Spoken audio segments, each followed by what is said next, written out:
Formula One is a constantly evolving sport. Every year, the category undergoes rule adjustments, always striving for a balance between competitiveness, safety, and the spectacle for fans. For the 2025 season, a series of changes has been announced, impacting both team strategies and the experience viewers will have during the races. Context of the previous rule. Up to 2024, Formula One awarded an extra point to the driver who posted the fastest lap during the race, provided they finished in the top 10. The idea behind this rule was to encourage more competition until the final moments, forcing drivers not to slow down and adding extra battles even when positions appeared settled. However, over time, the practice showed that this approach did not always produce the intended effect. On many occasions, drivers in secure positions would make a pit stop at the end of the race to put on fresh tires, achieving the fastest lap almost unchallenged. That extra point often went to anyone who could afford a free stop, not necessarily to the truly fastest driver under equal conditions. Key controversies. One of the most striking cases involved Daniel Ricciardo during the Singapore Grand Prix.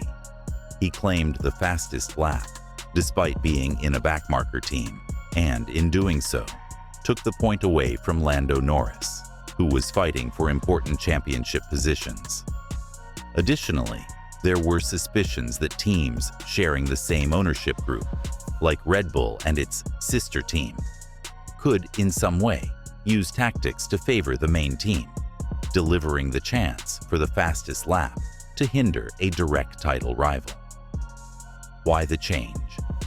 Faced with these scenarios, the Formula One organizers concluded that the extra point for the fastest lap was causing more problems than benefits for the sport.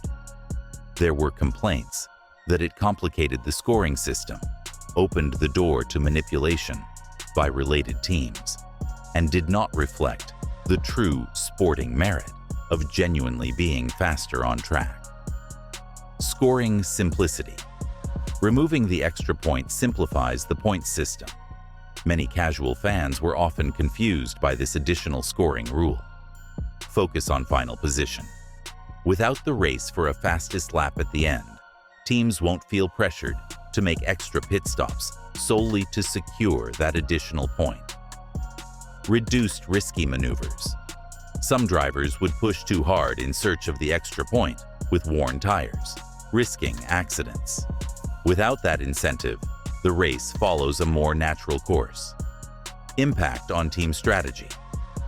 From 2025 onward, teams will restructure their race strategies. Without the fastest lap point, there is no reason to save new tires just for the final laps, or to sacrifice part of the race for a marginal point. As a result, engineers will focus on planning the best possible race pace to achieve higher finishing positions. We may no longer see qualifying-style laps at the end of a race, since that yields no additional points. The battle for the top spots remains the primary objective, which many feel strengthens the importance of consistent performance throughout the entire race. Historical evolution of car weight. Looking back at Formula One history, cars were far lighter and simpler in terms of technology decades ago. Over the years, more and more technical innovations have been introduced. Hybrid systems, larger batteries, sturdier fuel tanks, bigger tires, and many other electronic components. All this means that each new generation of cars is heavier than the last. For 2025, the minimum weight of the car without fuel rises to 800 kilograms, and the minimum driver weight, previously 80 kilograms, now goes to 82 kilograms. It's worth remembering that if a driver weighs less than this limit, the team must add ballast. Extra weight typically placed in strategic parts of the car for performance balance. Reasons for the increase. New cooling system. With extreme heat at some tracks, A mandatory cooling system for 2025 has been introduced, detailed below. Its extra components naturally make the car heavier. Enhanced safety, structural reinforcements, more robust materials, and ever stronger survival cells add weight. Taller, heavier. Drivers. Some drivers complained it was unfair to penalize those who are naturally bigger. The new 82-kilogram limit, including the driver and their gear, aims to level the field. Hybrid components. Batteries and energy recovery systems are not light. Since F1 is committed to sustainability and technological advancement, this is the price to pay. Possible effects on performance. Although extra weight can hinder agility, teams will adapt. Heavier cars tend to brake differently and might be less nimble in slow corners, but they still reach impressive speeds. These changes force engineering departments to seek, design solutions that offset the weight increase, whether through aerodynamic improvements or by using lighter materials in other parts of the car. Driver reactions. Some drivers, especially those who favor more twitchy, lighter cars, have criticized the ongoing weight increases in recent years. Others, however, acknowledge the need to keep safety as a priority and to ensure that no one is unfairly penalized for having a different physical build. Why is cooling drivers so important? Formula One is a high-performance sport where drivers face extreme physical and mental conditions. In races held in countries with very hot and humid climates, such as Singapore or Qatar, cockpit temperatures can easily reach 50 degrees Celsius or even higher. This can lead to fatigue, dehydration, loss of focus, and, in severe cases, physical collapse. New rules for 2025. If the ambient temperature is forecast to exceed 31 degrees Celsius, teams must install an additional cooling system in the car. This system includes a microcooler circulating fluid through a special garment worn by the driver, tubing along the racing suit through which coolant flows, extra weight on the car, about 5 kilograms, which is accounted for by the overall increase in weight. Key benefits, safety and well-being, reduces the risk of health issues such as dehydration or even unconsciousness, particularly in longer, more grueling races. Better performance. A driver who feels physically better can maintain focus longer and make more precise decisions. Equal conditions. If everyone has to use the system under the same conditions, there is no advantage to any team opting out of the extra weight. Team adaptation. Some teams may have chassis layouts that make it difficult to install the microcooler or route the cooling tubes. This will require design changes and adjustments in the internal distribution of components. It's an engineering challenge, impacting everything from the car's blueprint to maintenance routines in the garage. Future expectations. In the future, this type of equipment could become standard at all races, depending on global climate conditions and how well drivers adapt to the system. Formula One is always open to technologies that enhance safety without sacrificing competitiveness. Previous situation. In recent years, F1 already required that each team field a rookie, drivers who had competed in no more than 2 Grand Prix, in at least 2 free practice sessions over the course of the season. This rule gave new talents some exposure to the category, but was still deemed insufficient for those who needed more mileage in a current Formula One car. What changed in 2025? Now, each team must provide 4 free practice sessions for rookie drivers, 2 sessions per car. This means double the opportunities, increasing track time for those trying to establish themselves in the sport. Why is this important? Talent development. Giving more track time to young drivers accelerates their learning curve. At F1's competitive level, it's hard to progress without real on-track experience. Future preparation. With even bigger changes slated for 2026, teams and rookie drivers have more scope to adapt to weekend routines. Grid variety. Seeing young people from different countries and backgrounds can spark greater international interest. Fans love to root for their own national drivers. Performance evaluation. Teams can gather valuable data, comparing rookies' performances with that of established drivers and assessing who may take a future race seat. Impact on established drivers. Typically, main drivers utilize every minute of free practice to set up the car and prepare for qualifying and the race. Giving that time to a rookie means less track time for the main driver. Therefore, teams often plan carefully which sessions to allocate to rookies, usually opting for races where the main driver and the team are already more familiar with the circuit. What is DRS? DRS, drag reduction system, is a movable wing on the car that, when activated at predetermined points on the track, reduces aerodynamic drag and increases straight-line speed. The original purpose was to facilitate overtaking, giving the trailing driver a chance to close in on the rival ahead. Why the mini DRS controversy? In 2024, McLaren developed a rear wing that flexed in such a way as to increase the aerodynamic gap at high speeds, functioning almost like a secondary DRS in situations where the official system was not engaged. Other teams protested, claiming this created an advantage outside the intended regulations. Although McLaren made adjustments, the FIA decided it was necessary to alter the rules for 2025 to prevent any loophole that would allow such an approach. What are the 2025 rules? Only 2 positions. The rear wing must be fully open with DRS or fully closed without DRS. No more intermediate adjustments, making enforcement simpler. Flexibility limits. Stricter rigidity tests will be applied to both the front and rear wings to ensure there is no clever deformation, providing aerodynamic advantages. Transition time. The interval for the wing to open or close is strictly capped, under 400 milliseconds, ruling out gradual transitions that could be exploited. Effects on car development.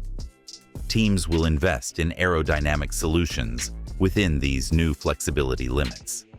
This may level the playing field somewhat in terms of straight-line speed, as the difference caused by clever wings will decrease.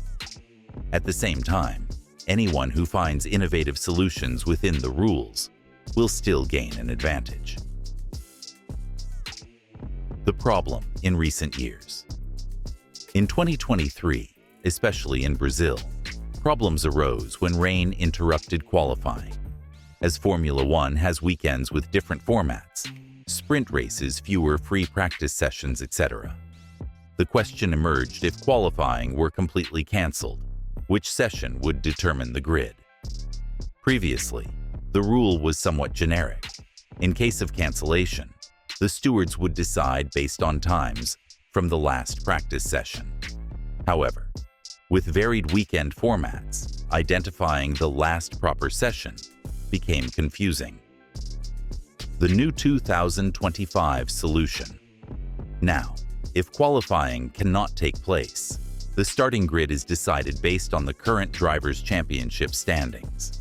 The idea is to have an objective criterion everyone understands and sees as fair, since it reflects each driver's accumulated performance up to that point in the season. Benefits. Predictability. Teams and fans already know what will happen if rain or other factors make qualifying impossible. Less controversy. No subjective steward decisions or reliance on free practice sessions, which often do not represent each driver's true speed in qualifying conditions. finalizing the grid. Before the start, another related change is that the final grid will now be locked in 1 hour before the race, instead of 2. If a car is withdrawn before that time, for example due to mechanical issues, the others move up automatically. This avoids situations where a spot remains reserved on the grid, but the car does not actually start. How it was before. In recent seasons, pre-season testing was quite limited, usually lasting 3 days. This limit was intended to cut costs and prevent larger teams from gaining too much advantage, as they could afford longer testing sessions. What changes in 2025? Now, the pre-season testing period expands from 3 to 9 days, giving teams more opportunity to test their cars before the championship starts. Reasons for the extension. Transition to 2026. Although major regulatory changes are set for 2026, teams are already developing concepts that might carry over. More track time in 2025 aids in making adjustments more effectively. Rookie adaptation. With the requirement to give more track time to rookies, having additional testing days makes sense so they can get accustomed to the car and team. Performance evaluation. Teams can compare aerodynamic packages, power unit components, and chassis parts in a controlled environment without the pressure of a race weekend. Reliability adjustments. More track time allows for identifying and fixing mechanical or electrical problems before the first race, preventing early retirements. Impact on development. Big teams will benefit as they have resources to test multiple setups and gather more data. Smaller teams, though, also gain the chance to try different configurations that might not have been possible in shorter tests. With more days, it's possible to simulate various scenarios of temperature, fuel loads, and tire compounds, building a more comprehensive knowledge base about the car. What does it all mean for Formula One? The 2025 season is an intermediate step between the 2022 to 2024 regulations and the major changes expected for 2026. Overall, we see a few main principles guiding these updates: driver safety and well-being. Mandatory cooling systems and higher driver weight allowances show a real concern for the physical condition of those piloting such powerful machines.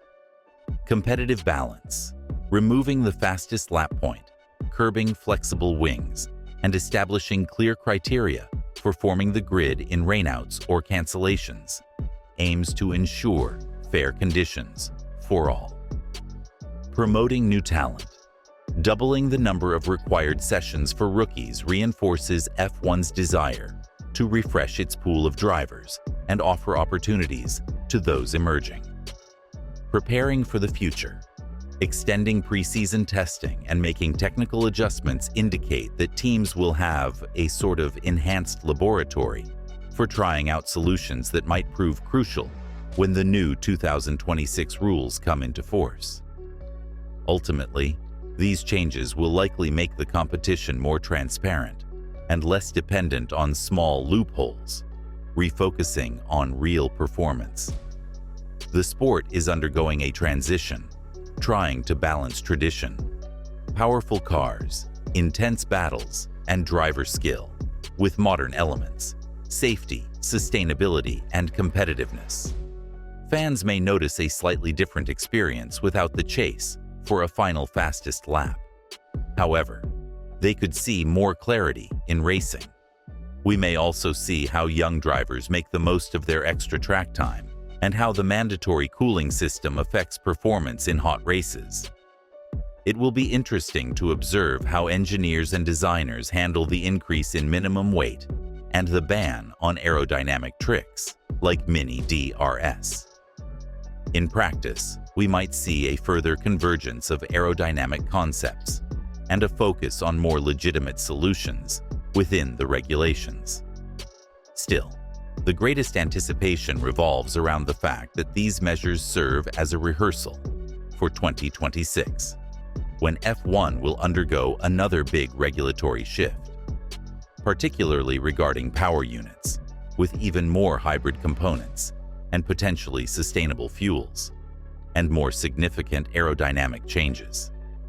Teams that get ahead in 2025 by smart testing and preparing their rookies may well have an edge during that transition. For now, 2025 should be seen as a season of consolidation and anticipation.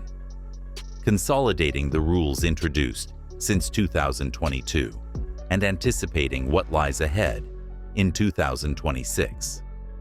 For drivers and teams, the mission is clear. Handle these changes efficiently without losing sight of the immediate goal, winning races and championships, while keeping an eye on the near future, knowing that lagging now could make it even harder to catch up once the next big wave of regulations arrives. Overall, these 7 updates for 2025 aim to deliver greater safety, fairer competition, and talent development in Formula One. Whether by eliminating the extra fastest lap point, requiring cooling systems, expanding rookie opportunities, or adjusting grid formation rules, the category underscores its commitment to ongoing evolution. For fans, it's a question of waiting to see how these novelties will affect the races in practice, and above all, how they will pave the way for the major transformation planned for 2026.